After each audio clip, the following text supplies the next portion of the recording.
Nehemiah chapter 13. On that day they read in the book of Moses in the audience of the people, and therein was found written that the Ammonites and the Moabites should not come into the congregation of God forever, because they met not the children of Israel with bread and with water, but hired Balaam against them, that he should curse them. Howbeit our God turned the curse into a blessing. Now it came to pass, when they had heard the law, that they separated from Israel all the mixed multitude. And before this, Eliashib the priest, having the oversight of the chamber of the house of our God, was allied unto Tobiah.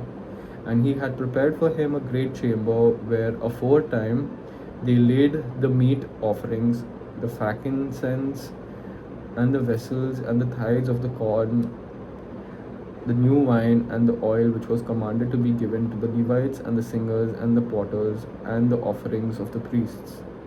But in all this time was not I at Jerusalem, for in the 32nd year of the Artaxerxes, king of Babylon, came I unto the king, and after certain days obtained I leave of the king.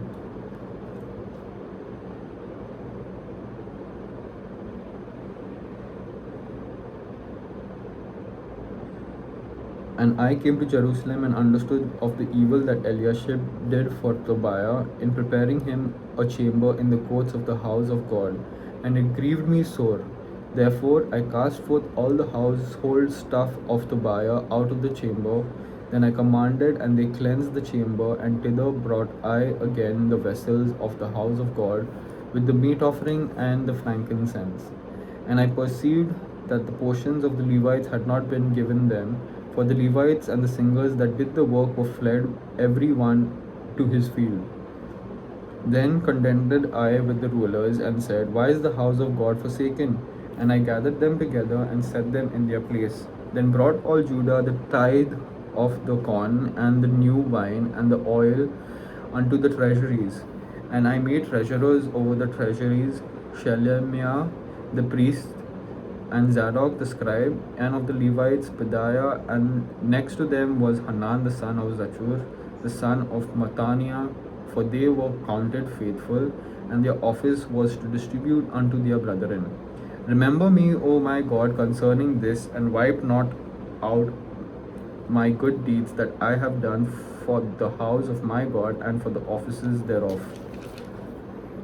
In those days saw I in Judah some treading wine presses on the Sabbath, and bringing in sheaves and lading asses, as also wine, grapes, and figs, and all manner of burdens which they brought into Jerusalem on the Sabbath day. And I testified against them in the day wherein they sold victuals. There dealt men of Tyre also therein, which brought forth fish and all manner of ware, and sold on the Sabbath unto the children of Judah and in Jerusalem. Then I contended with the nobles of Judah, and said unto them, What evil thing is that ye do, and profane the Sabbath day? Did not your fathers thus, and did not our God bring all this evil upon us and upon the city? Yet ye bring more wrath upon Israel by profaning the Sabbath. And it came to pass that when the gates of Jerusalem began to be dark before the Sabbath, I commanded that the gates should be shut, and charged that they should not be opened till after the Sabbath. And some of my servants set I at the gates, that there should no burden be brought on the Sabbath day. So the merchants and the sellers of all kind of were lodged without Jerusalem once or twice. Then I testified against them, and said unto them, Why lodge ye about the wall? If ye do so again, I will lay hands on you. From that time forth came they no more on the Sabbath. And I commanded the Levites that they should cleanse themselves, and they should come and keep the gates, to sanctify the Sabbath day. Remember me, O my God, concerning this also, and spare me according to the greatness of thy mercy.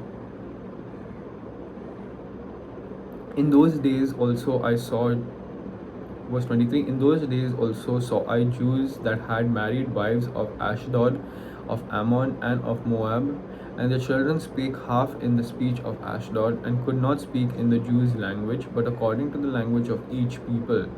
And I contended with them, and cursed them, and smote certain of them, and plucked off their hair, and made them swear by God, saying, Ye shall not give your daughters unto their sons, nor take their daughters unto your sons, or for yourselves. Did not Solomon king of Israel sin by these things? Yet among many nations were there no king like him, who was beloved of his God, and God made him king over all Israel. Nevertheless, even him did outlandish women cause to sin. Shall we then, verse 27, shall we then hearken unto you to do all this great evil, to transgress our God in marrying strange wives? And one of those, verse 28, and one of the sons of Joiada, the son of Eliashib the high priest, was son in law to Sanballat, and Sanballat the Horonite. Therefore I chased him from me. Remember him, or verse 29, verse 28 again. And one of the sons of Joiada, the son of Eliashib the high priest, was son in law to Sanballat the Horonite. Therefore I chased him from me. Remember them, O my God, because they have defiled the priesthood and the covenant of the priesthood and of the Levites. Thus I cleansed, verse 30, thus cleansed I them from all strangers, and appointed the wards of the priests and the Levites, every one in his business, and for the wood offering at times appointed, and for the first fruits. Remember me, O my God, for good.